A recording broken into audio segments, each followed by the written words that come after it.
Halo semua, perkenalkan nama saya Mutia Syafa Firdausi Nuzula dari kelas 9B. Kali ini kita akan belajar mengenai materi ekonomi kreatif. Sebenarnya apa sih ekonomi kreatif itu? Ekonomi kreatif merupakan pengembangan konsep yang berlandaskan sumber aset kreatif yang diharapkan mampu meningkatkan pertumbuhan potensi ekonomi. Konsep ekonomi kreatif pada era ekonomi baru yang mengintensifkan pemanfaatan informasi dan kreativitas dengan mengandalkan pada ide dan stock of knowledge dari sumber daya manusia sebagai faktor produksi utama dalam kegiatan ekonominya, menghasilkan produk atau karya kreatif atau industri kreatif yang terdiri dari 14 klaster sebagaimana tercantum dalam Inpres nomor 6 tahun 2009. Perekonomian mengalami transformasi yang tadinya berbasis sumber daya alam diikuti menjadi berbasis sumber daya manusia. Artinya, kegiatan ekonomi dikembangkan mencakup industri dengan kreativitas sumber daya manusia sebagai aset utamanya untuk menciptakan nilai tambah ekonomi. Dari 14 klaster yang disebutkan tadi, saya akan membahas satu klaster yaitu di bidang desain. Desain adalah sebuah perencanaan atau perancangan yang dilakukan sebelum membuat sesuatu objek, komponen, sistem, ataupun struktur. Sebagai kata kerja, desain memiliki arti sebagai proses untuk membuat atau menciptakan objek yang baru. Desain diciptakan untuk meningkatkan efisiensi, produktivitas, dan kualitas kehidupan manusia.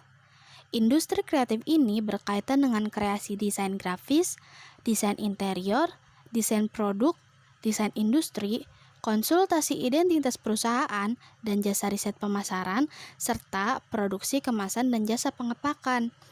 Karena banyaknya percabangan dari bidang desain itu sendiri, saya memutuskan untuk berfokus pada salah satu bidang saja, yaitu pada desain interior.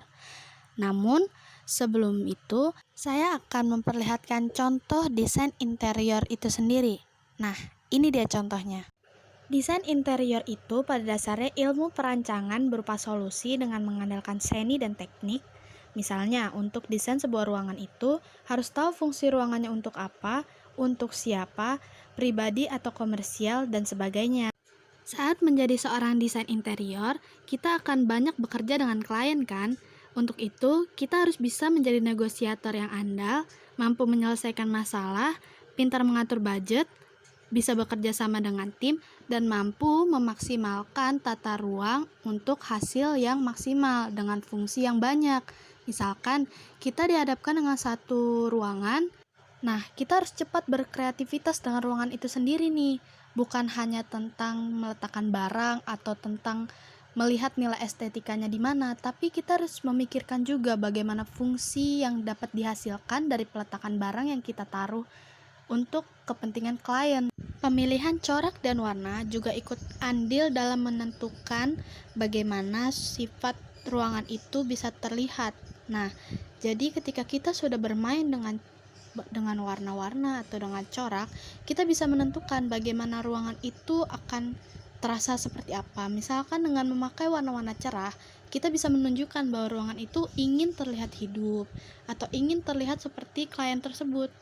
Contohnya jika klien itu meminta dengan warna-warna yang gelap, mungkin itu menggambarkan pribadi klien tersebut. Nah, karena itu kita harus memperhatikan juga bagaimana klien meminta suatu ruangan itu untuk difungsikan sebagai apa, atau menuruti keinginan mereka untuk menjadikan visualisasi ruangan tersebut ingin seperti apa yang mereka inginkan, agar membuat klien puas dengan hasil kerja kita sebagai desain interior. Nah, serunya menjadi desain interior itu kita bisa eksplor ide sebebas-bebasnya, bikin eksperimen yang bisa menjawab masalah ruang.